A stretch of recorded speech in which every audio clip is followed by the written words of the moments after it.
전우좌우 여러분들과 함께 인사합니다. 말씀을 통하여 은혜 받읍시다. 오늘 설교 제목이 한 사람으로 말미암아라고 하는 제목입니다. 이제 성탄절이 한 주 앞으로 다가왔습니다. 우리 중에 성탄절을 모르는 사람 아무도 없을 것입니다. 교회 안 다니는 사람들도 성탄절을 다 합니다. 그러나 정말로 성탄의 의미를 제대로 알고 있는 사람은 그렇게 많지 않을 거라 하는 생각을 또 하게 됩니다. 여러분은 성탄절은 여러분에게 어떤 의미가 있습니까? 성탄절을 맞이하면서 과연 성탄의 의미가 무엇인가? 거리에 캐롤이 들리건 들리지 않건 화려한 장식이 있거나 없거나 상관없이 우리에게 성탄절은 특별한 의미가 있습니다. 나에게 성탄절은 어떤 의미가 있는가? 미국에서 행동하는 크리스찬으로 인정받는 신앙인으로 포터스 하우스 교회에 T.D. 제이크스 목사님이라는 분이 계십니다.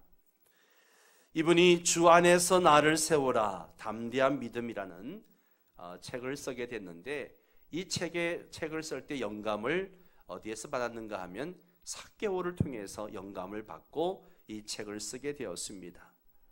정말 작고 왜소한 남자 삭개오는 예수님을 만나기 전에 그는 세상적으로 크게 성공한 사람이었습니다. 세리장이었으니까요. 세리장이 지금으로 얘기하면 세무서장 격에 해당되는 거죠. 성공한 사람이었습니다. 그러나 삭개오는 자기 혁신이 필요했습니다. 그래서 자기 혁신을 이루기 위해서 삭개오는 중요한 결단을 하게 됩니다. 첫째는 삭개오는 예수를 만나려고 그냥 가만히 앉아서 기다린 것이 아니었습니다. 열정을 가지고 예수님을 만나려고 찾아갔습니다. 부자와 세리장의 신분에 어울리는 옷을 입고 뽕나무 위로 올라가서 예수님을 기다린다는 거 쉽지 않은 행동이죠. 여러분 생각해 보세요. 다 큰 어른이 신분과 상관없이 다 큰 어른이 길가에 가로수에 올라가가지고 뭘 구경한다고 쳐다본다고 생각해 보세요. 지나가는 사람들이 참 다 큰 어른이 저게 뭐야? 그렇게 비난하지 않겠습니까? 그런데 세리장이요 큰 부자인 삭개오가 뽕나무 위로 올라가서 예수님을 기다리는 것은 쉽지 않은 행동이었지만 열정을 가지고 그것을 극복하는 거죠. 둘째로 겸손히 자신을 내려놓았습니다. 자기 혁신의 창의성을 위해서는 자신을 내려놓을 때 가능하다는 것이죠. 세 번째는 자기 혁신을 위해서는 대가를 치러야 했습니다. 정상에 있는 사람이 예수님과의 만남을 위해 조롱과 조소를 겪는 일은 엄청난 대가입니다. 네 번째로 자기 혁신에 대한 확고한 의지가 있었습니다. 현재의 지금의 삶에 만족하지 않고 혁신을 위해서 뭔가 변화를 위해서 예수님을 필요로 하는 확고한 의지를 가지고 있었다는 겁니다. 그래서 결국 예수님을 만나게 되고 그래서 자기 혁신, 자기 변화를 가져올 수 있었습니다. 그래서 삭개오는 지금까지 가지지 못했던 전혀 새로운 인생을 살게 됩니다. 새로운 가치관, 인생의 목표를 발견하게 되죠. 자기 혁신을 통해 이전에 가질 수 없었던 행복도 찾게 되는 것을 보게 됩니다. 그 행복은 물질이 주는 행복, 어떤 세상의 명예나 어떤 부요함이 주는 행복이 결코 아니었습니다. 그의 인생에 가치가 변하고 혁신이 일어나니까 진정한 행복을 경험하게 되는 것이죠. 여러분, 우리가 찾아야 할 성탄의 의미가 바로 여기에 있습니다. 삭개오의 인생이 새로워진 것처럼 우리도 이 성탄을 하루 한 주 앞두고 우리의 인생이 다시 한번 주님을 만남으로 새로워지는 은혜가 있기를 바랍니다. 예수님이 이 땅에 오신 목적은 바로 죄 때문이었어요. 죄, 인간의 죄. 인류의 최대의 문제는 바로 죄의 문제였습니다. 물질의 문제도 건강의 문제도 어떤 행복의 문제 아니었습니다. 물질의 문제, 참 죄의 문제였습니다. 이 죄 때문에 인생은 불행하게 되고 결국은 죄 때문에 병들고 가난하고 고통당하고 죽음을 맞이하게 됩니다. 죄는 결국 인생을 파멸로 몰고 가는 것이죠. 사람들은 이 죄가 어떻게 세상에 들어오게 되었는지 궁금해합니다. 그러나 어떤 철학이나 종교도 이에 대한 답변을 해주지 못하고 있습니다. 오직 성경만이 그 해답을 해주고 있죠. 성경의 해답은 이렇습니다. 12절 말씀을 같이 읽습니다. 그러므로 한 사람으로 말미암아 죄가 세상에 들어오고 죄로 말미암아 사망이 들어왔나니 이와 같이 모든 사람이 죄를 지었으므로 사망이 모든 사람에게 이르렀느니라. 아멘. 오늘 설교는 여러분이 정신을 바짝 차리고 들어야 할 말씀입니다. 굉장히 중요한 교리 설교 중에 하나입니다. 오늘 이 말씀이 나에게 가슴에 그대로 믿어진다면 여러분의 구원이라든지 여러분의 신앙생활에 큰 도움이 될 것입니다. 그렇기 때문에 절대 졸지 마시고 집중해서 이 말씀을 좀 들어주시기 바랍니다. 특별히 아직 믿음이 없고 아직 구원의 확신이 없는 분들, 특히 새가족들은 이 말씀을 잘 들어주시기 바랍니다. 오늘 말씀을 보면 한 사람에 의해서 세상에 죄가 들어왔다, 그렇게 말하고 있습니다. 동물이나 식물 때문이 아닙니다. 그것들에게는 죄를 지을 인격이 없습니다. 사탄 때문에 또 죄가 이 땅에 들어온 것도 아닙니다. 물론 사탄이 인간보다 먼저 하나님을 배신하고 타락한 것은 사실입니다. 그러나 사탄이 직접 죄를 세상에 들어오게 하지는 않았습니다. 사탄은 그저 아담과 하와를 유혹해가지고 죄를 짓게 만든 것뿐입니다. 어떤 사람은 만약에 아담과 하와가 한국 사람이었다면 사탄의 유혹에 넘어가지 않았을 것이다. 뱀의 유혹에 넘어가지 않았을 것이다. 그렇게 이야기합니다. 이유가 뭘까요? 잡아먹기 때문에. 뱀을 다 잡아먹기 때문에 유혹하기 전에 잡아먹었을 거라는 거죠. 결국 뱀의 미혹을 받아들여서 하나님께서 금하신 선악과를 따먹어서 하나님 앞에 죄를 범한 존재는 사람이 되는 것입니다. 즉 한 사람, 그 아담의 범죄로 말미암아 세상에 죄가 들어온 것입니다. 그리고 죄가 들어올 때에 죄만 이 땅에 들어온 것이 아니고 그 죄와 함께 죄의 결과로 사망도 함께 들어왔습니다. 죄와 사망은 동전의 양면과 같습니다. 뗄래야 뗄 수가 없는 관계죠. 죄는 사망의 원인이고 사망은 죄의 결과입니다. 원인과 결과가 딱 묶여있는 그런 관계라고 하는 것이죠. 죄와 사망은요.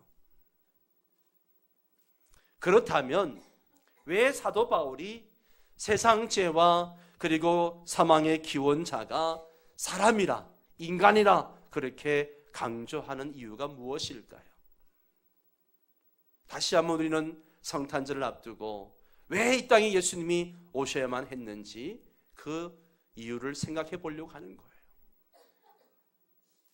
왜 사도 바울은 죄의 기원을 사람이라 그렇게 강조하고 있을까요? 그것은 죄를 지은 존재가 사람이기 때문에 직접 죄의 값을 치러야 한다는 것입니다. 동물이나 식물이 인간의 죄를 대신 갚아줄 수 없습니다. 사탄도 자기 죄에 대해서만 책임이 있습니다. 사탄이 인간의 죄를 대신할 수 없습니다. 사람이 범한 죄는 오직 그 죄를 범한 사람이 갚아야만 합니다. 그러면 죄의 값은 사망이라 그랬는데 모든 인류는 죽어야 마땅하죠. 죄를 갚아야 되기 때문에. 그런데 문제는 그 죄를 갚을 수 있는 사람이 하나도 없다는 데 문제가 있습니다. 어느 인간도 스스로 자기 죄 문제를 해결할 수가 없다라고 하는 사실입니다. 죄의 문제를 해결한다는 것은 무엇과 연결되는가 하면 곧 구원과 연결되어지는 겁니다. 죄의 문제를 해결했다, 이것은 구원받았다는 것을 의미하는 것이죠. 다시 하나님과의 관계를 회복하여 영원히 사는 것을 뜻합니다.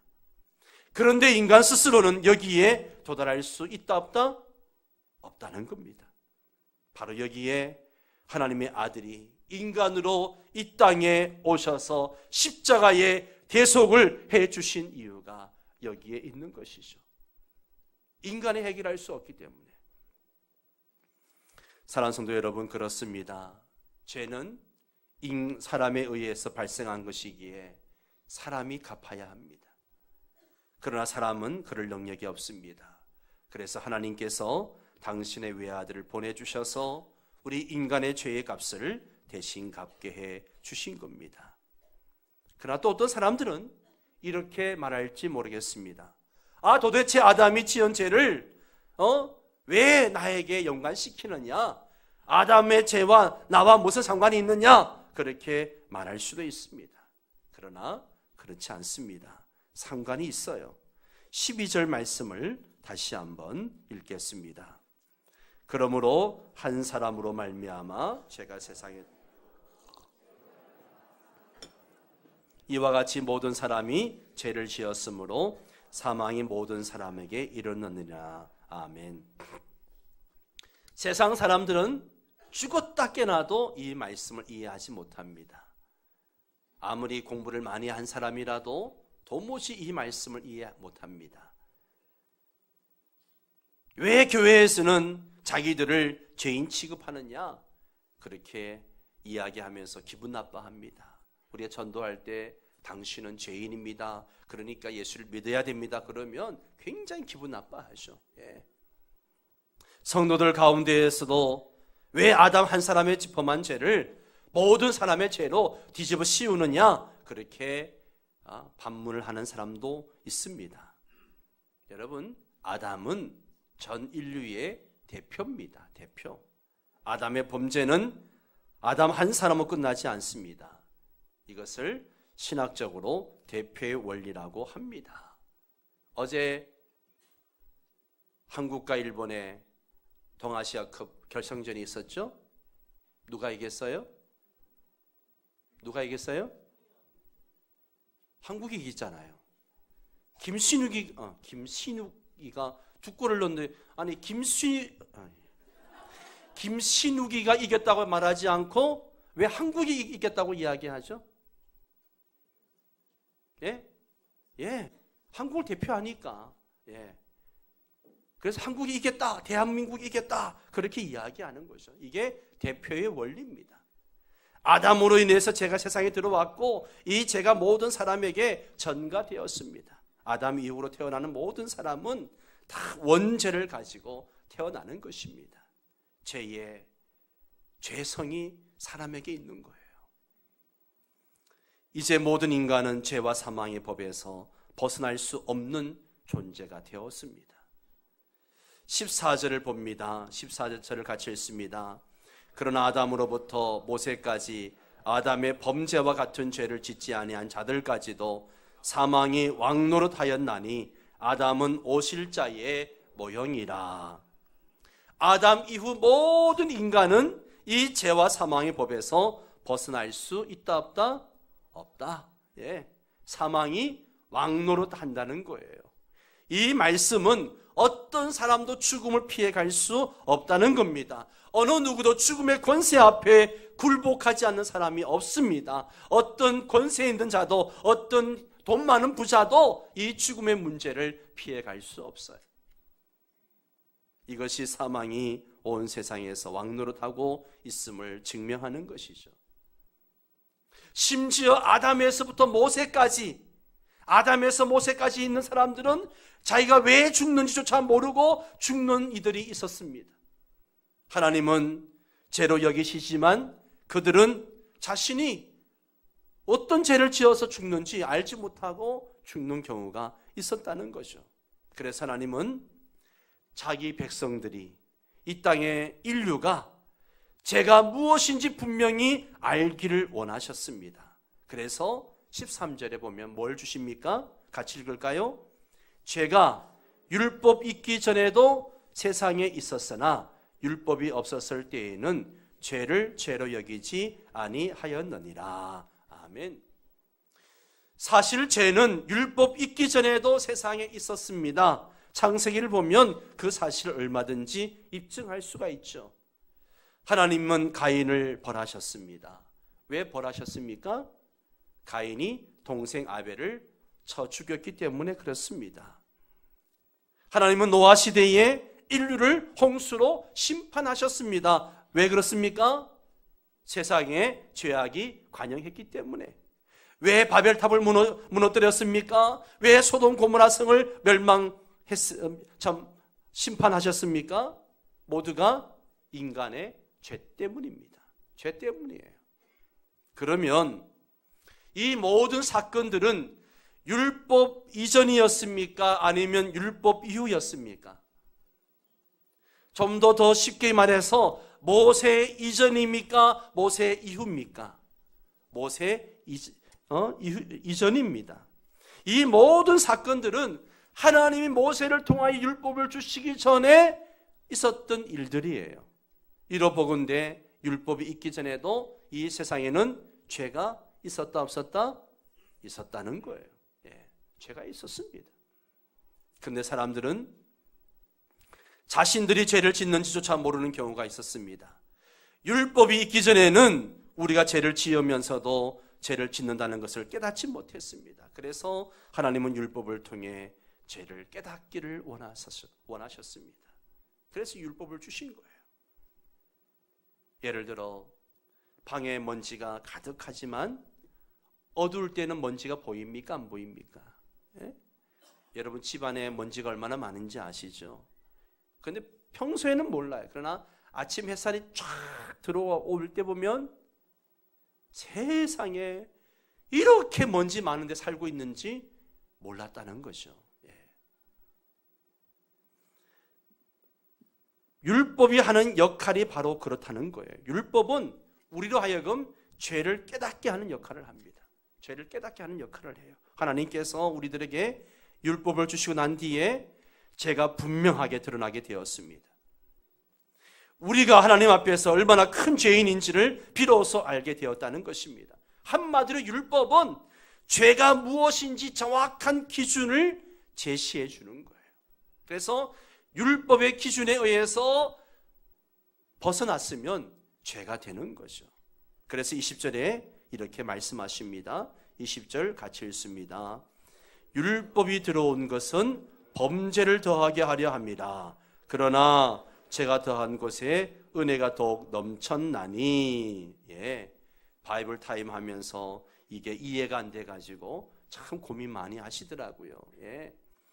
율법이 들어온 것은 범죄를 더하게 함이라. 이 말은요, 율법 때문에 죄를 더 많이 짓게 되었다, 그런 뜻일까요?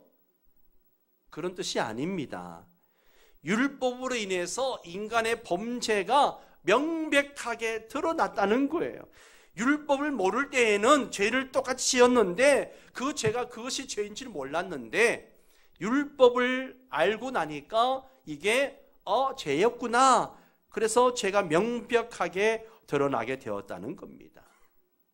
또 죄가 더한 곳에 은혜가 더욱 넘쳤다. 이 말씀은 죄를 깨닫게 함으로 하나님의 은혜를 더욱 사모하게 되었다는 거예요. 자, 율법을 알고 나니까 내가 하는 게 다 죄예요. 이것도 죄고 저것도 죄고 이것도 죄고 저것도 죄고. 죄를 알면 알수록 나는 어찌할 수 없는 인간이구나. 나는 멸망받아 마땅한 인간이구나. 하나님의 은혜가 필요하구나. 하나님의 긍휼을 구하고 은혜를 구하고 도우심을 구하게 되는, 그래서 그 은혜를 사모하게 하도록 만들었다는 이야기예요. 이게 율법의 기능이라는 것이죠. 율법의 기능이에요. 그러면 구체적으로 하나님께서 죄와 사망의 법에 사로잡힌 인류에게 주신 은혜가 무엇인가? 우리 한번 15절을 같이 읽겠습니다. 15절. 그러나 이 은사는 그 범죄와 같지 아니하니 곧 한 사람의 범죄를 인하여 많은 사람이 죽었은즉 더욱 하나님의 은혜와 또한 한 사람 예수 그리스도의 은혜로 말미암은 선물은 많은 사람에게 넘쳤느니라. 한 사람으로 말미암아 인류에게 찾아온 죄와 사망을 치료하기 위해서 하나님께서 은혜를 베풀어 주셨습니다. 그것은 한 사람 아담을 뛰어넘은 또 다른 한 사람 예수 그리스도를 우리에게 보내주신 거예요. 그게 바로 성탄절이죠. 바울은 앞서 14절 마지막 부분에 보면 아담은 그러면서 뭐라고 이야기하고 있습니까? 14절 마지막 절에 보면 아담은 오실 자의 뭐라?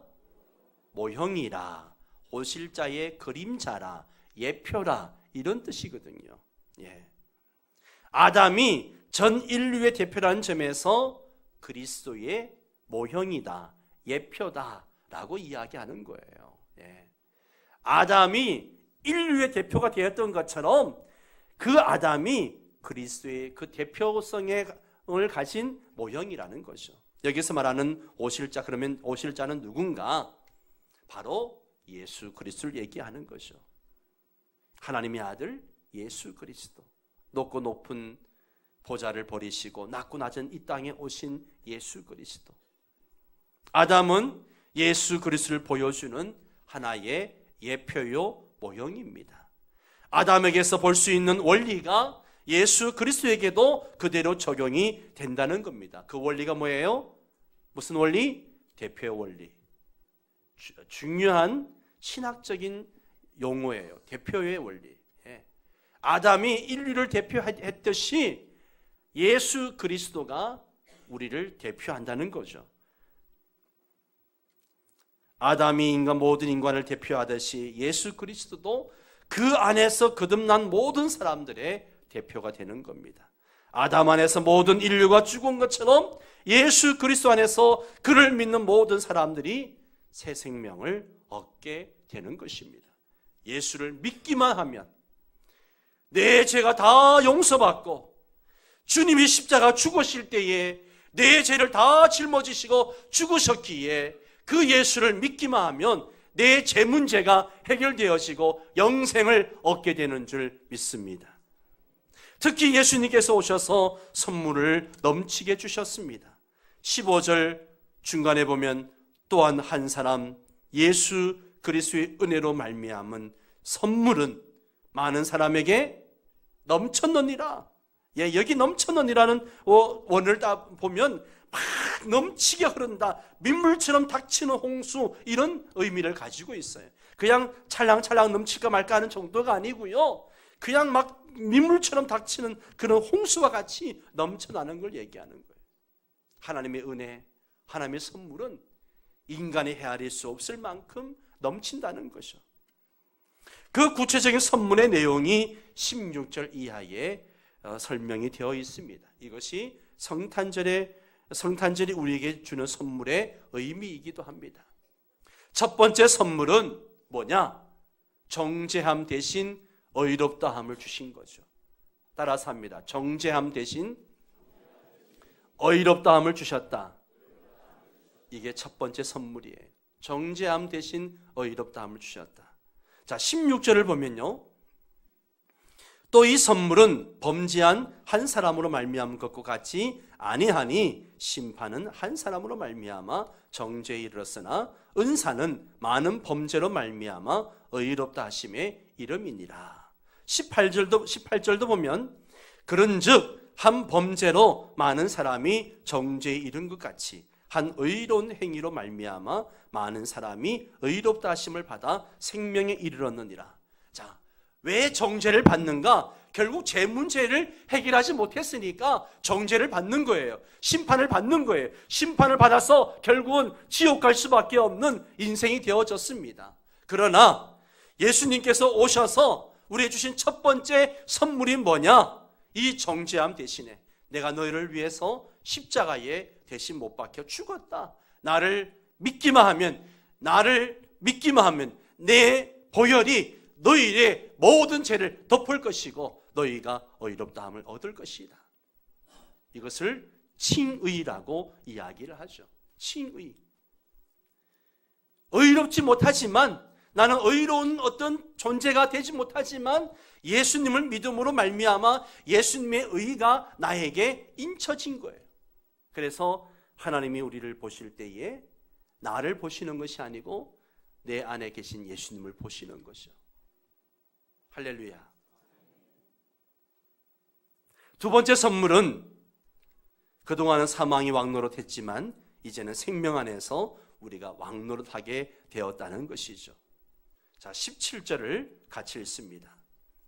한 사람의 범죄로 말미암아 사망이 그 한 사람을 통하여 왕노릇하였은즉 더욱 은혜와 의의 선물을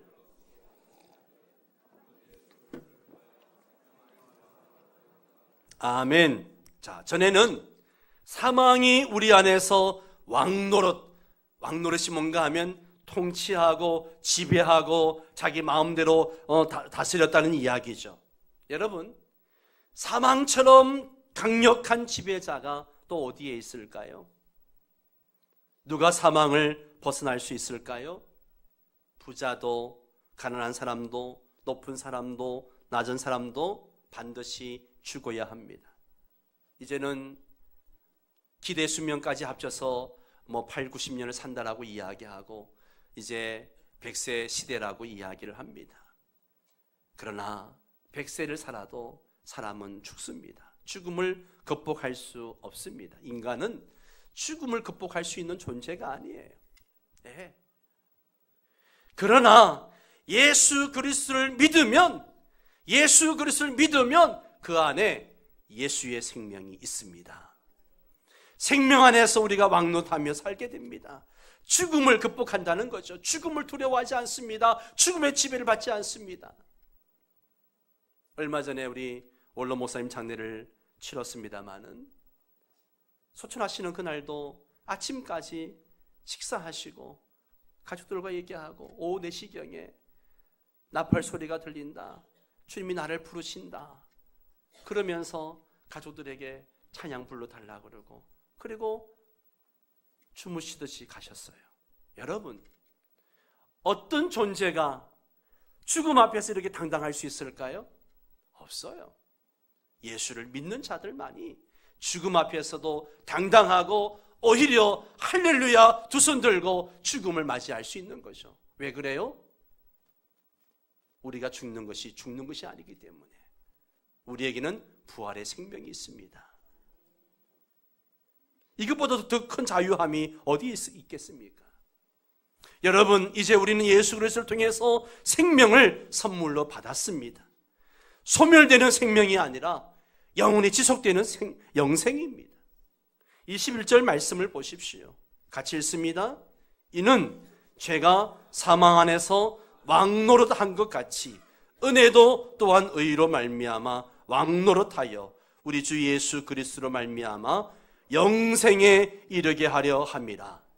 내가 예수를 만나기 전에는 사망의 지배를 받았습니다. 사망이 나에게 왕노릇했어요. 나를 지배하고 나에게 고통 주고 나에게 절망 주고 나에게 아픔을 주고 고통을 주면서 나를 이끌어갔습니다. 그러나 예수를 만나고 난 다음에는 이제는 내 안에 예수의 생명이 있기 때문에 더 이상 사망에 이끌려 살아가는 것이 아니라는 것이죠. 우리 안에 예수의 생명이 있기 때문에. 그래서 오늘 말씀이 뭐라고 얘기합니까? 은혜도 또한 의로 말미암아 왕노릇하여 우리 주 예수 그리스도 말미암아 영생에 이르게 하려 합니다. 여러분, 지금 우리의 이 육신의 생명이 전부라고 생각하지 마십시오. 육신의 생명이 전부라고 생각하니까 자꾸만 여기에 집착하고 여기에 모든 것을 걸고 이것 때문에 울고 웃고 이것 때문에 그냥 낙심하고 좌절하고 그렇게 살아가죠. 생명의 주인은 하나님이십니다. 하나님은 우리에게 영생을 약속하셨습니다. 비록 이 육신의 생명은 끝날지라도 하나님 앞에서 부활하여 영생의 복락을 누릴 것을 기대하며 사시기를 바랍니다. 오늘 본문 말씀 중에 19절 말씀이 매우 중요한 사실을 우리에게 말씀해 주고 있는데요. 이 사망과 생명이 무엇 때문에 어떻게 오게 되었는지 그 근본 이유를 설명해 주는 말씀이 19절입니다. 우리 19절을 같이 읽습니다. 한 사람이 순종하지 아니하므로 많은 사람이 죄인 된 것 같이 한 사람이 순종하심으로 많은 사람이 의인이 되리라. 아멘. 한 번 더 읽습니다. 한 사람이 순종하지 아니하므로 많은 사람이 죄인 된 것 같이 한 사람이 순종하심으로 많은 사람이 의인이 되리라. 아멘. 19절의 키워드가 뭘까요? 순종입니다. 순종. 순종에다 동그라미 해놓으세요. 순종. 왜 죄와 사망이 이 땅에 들어왔습니까? 아담의 범죄 때문이죠. 그러면 아담은 왜 범죄했습니까? 하나님의 말씀에 불순종했기 때문이죠. 그러면 우리는 어떻게 구원을 받습니까? 예수 그리스도의 보혈의 피를 믿었기 때문에 구원을 받습니다. 그러면 예수님은 어떻게 십자가 위에서 피를 흘리실 수 있었을까요? 하나님 아버지, 그분의 말씀에 순종하셨기 때문에 그렇습니다. 이 엄청난 차이는 바로 순종했느냐 순종하지 못했느냐 그 차이가 되는 것이죠. 백두산 천지에서 흘러내리는 물이 두 개의 강으로 흘러 들어간다고 합니다. 하나는 서쪽으로 흘러내려가지고 압록강이 되어서 그 압록강이 황해로 흘러가고요.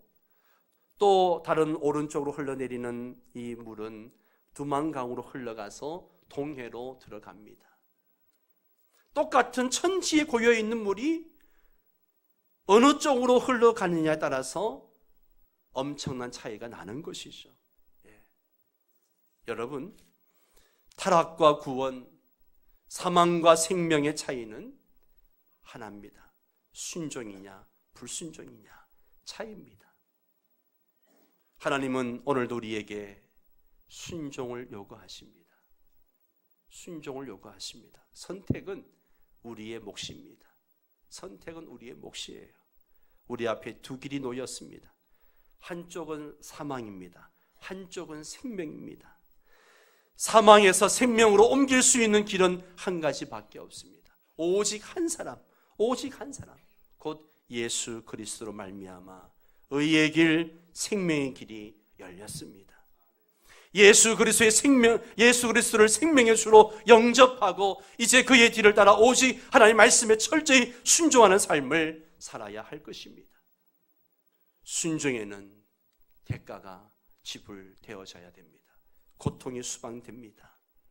그러나요, 그 이후에는 말할 수 없는 기쁨과 행복과 축복이 있는 줄 믿습니다.